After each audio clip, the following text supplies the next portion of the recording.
نحمده ونصلي على رسوله الكريم فاعوذ بالله من الشيطان الرجيم بسم الله الرحمن الرحيم رب اشرح لي صدري ويسر لي امري واحلل عقدة من لساني يفقهوا قولي السلام علیکم ورحمۃ اللہ۔ آج کا جو ہمارا موضوع ہے وہ بہت اہمیت کا حامل موضوع ہے،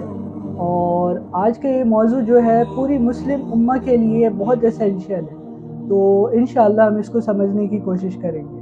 آج کا ہمارا جو موضوع ہے وہ یہ ہے کہ جشن عید میلاد النبی۔ اب یہ جو جشن عید میلاد النبی کا یہ جو کانسیپٹ ہے، آپ کو نام سے ہی پتہ چل گیا ہوگا کہ اس میں جو عید کا الفاظ آ رہا ہے یہ ایک ایکسٹرا عید کے طور پہ آج کل کے لوگوں نے لے لیا ہے، اور یہ عید کا کانسیپٹ ہمارے پاکستان میں سٹارٹ نہیں ہوا، یہ بر صغیر سے جو ہے ہمارے جو آبا و اجداد تھے انہوں نے جو ہے ہمارے ذہن نشیں کر دیا ہے کہ آپ جو ہے یہ عید مناؤ، آپ جو ہے اس دن لنگر بانٹو، یا آپ جو ہے اس دن یہ کرو تو آپ کو ثواب ملے گا، یا ہمارے نبی کی پیدائش کا دن ہے تو اس پہ جو کرو گے تو اس میں ڈبل ثواب ہے۔ تو یہ جو کانسیپٹ ہے یہ بالکل غلط ہے، کیونکہ آپ کو اگر ایک صحیح حدیث بتاؤں میں جو صحیح مسلم میں ہے کہ کل بدعۃ ضلالہ وکل ضلالۃ فی النار، کہ ہمارے نبی کریم صلی اللہ علیہ وسلم نے فرمایا کہ ہر بدعت جو ہے گمراہی ہے۔ اب ہمیں پتہ چلنا چاہیے کہ بدعت ہوتی کیا ہے۔ بدعت ہر نیا کام کو نہیں کہتے، اگر کوئی بھی دین میں نیا کام ایسا کیا جائے جو ثواب کی نیت سے کیا جائے، کہ اس کو یہ سمجھا جائے کہ یار مجھے جو ہے اس سے ثواب ملے گا، لیکن اس کی اصلیت جو ہے نہ ہی وہ سلف صالحین سے جا کے ملے، نہ ہی وہ صحابہ اکرام سے ملے، نہ ہی وہ ہمارے نبی کریم صلی اللہ علیہ وسلم سے جا کے ملے، اس کو جو ہے بدعت کہتے ہیں۔ تو ہمارے نبی نے جیسے کہ فرمایا کہ ہر بدعت جو ہے گمراہی ہے، ہر انوویشن جو ہے وہ گمراہی ہے، اور ہر گمراہی جو ہے وہ جہنم کی طرف کا راستہ ہے۔ تو ہمیں جو ہے یہ جشن عید میلاد النبی سے جو کانسیپٹ ملتا ہے تو یہ صاف صاف بدعت ہے، کیونکہ آپ کوئی سی بھی کہیں سے بھی کوئی بھی روایت اٹھا کے دیکھ لیں، کوئی صحیح روایت آپ کو مسند روایت نہیں ملے گی جس میں صحابہ اکرام نے یا نبی کریم صلی اللہ علیہ وسلم نے 12 ربیع الاول کو اپنی پیدائش کے دن کے طور پہ منائی ہو۔ اور اس کے متعلق ایک اور بھی بات ہے کہ نبی کریم صلی اللہ علیہ وسلم جو ہے ان سے صحابہ اکرام نے پوچھا کہ یا رسول اللہ آپ جو ہے یہ جو پیر کا روزہ رکھتے ہیں، یہ منڈے کا جو روزے رکھتے ہیں یہ کیوں رکھتے ہیں؟ ہر منڈے کو ہمارے نبی رکھا کرتے تھے۔ تو اس کے متعلق ہمارے نبی نے بولا کہ میں ہر منڈے کو اس لیے روزہ رکھتا ہوں کیونکہ میری جو یوم پیدائش ہے وہ منڈے ہے، وہ پیر ہے۔ تو اگر آپ اس کانسیپٹ سے بھی ہمارے نبی کی جو یہ حدیث ہے اس سے جو آپ کا یہ جو بدعتی جو معاملہ ہے جو عید میلاد النبی ہے سو کالڈ عید،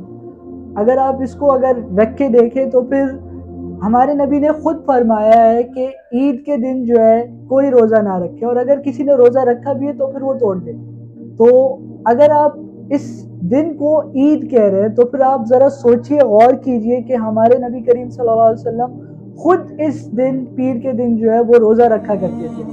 اب اگر آپ اس کو عید کہہ رہے ہیں تو پھر نعوذ باللہ من ذالک آپ جو ہے کیا کس سمت میں جا رہے ہیں، ہمارے نبی سے بالکل اپوزٹ جا رہے ہیں۔ اور اسی کے متعلق جو ہے ایک اور بھی بات ہے کہ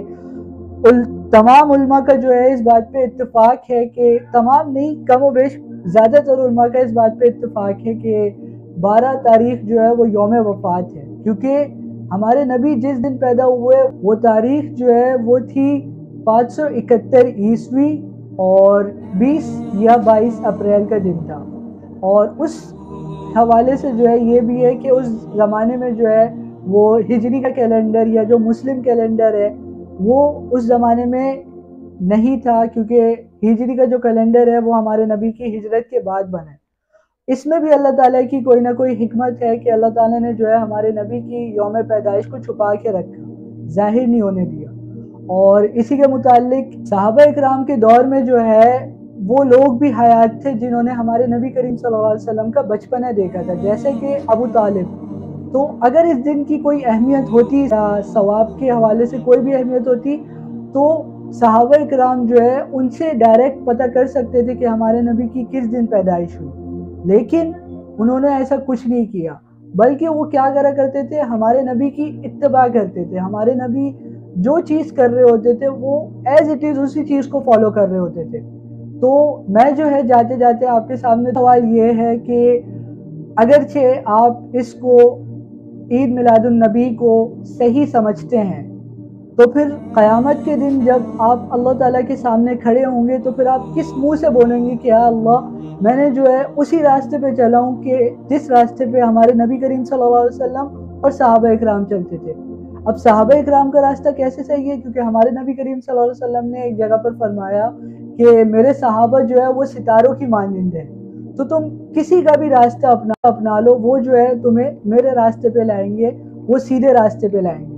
تو ہمیں جو ہے زیادہ دور جانے کی ضرورت نہیں ہے، ہمیں جو ہے صرف ہمارے نبی اور صحابہ اکرام کی سنتوں پہ پیروی کرنی چاہیے، اور انشاءاللہ ہمیں جو ہے اس بدعت سے بچنا چاہیے۔ اللہ تعالی ہمیں سمجھنے کی توفیق دے۔ وآخر الدعوانا الحمدللہ رب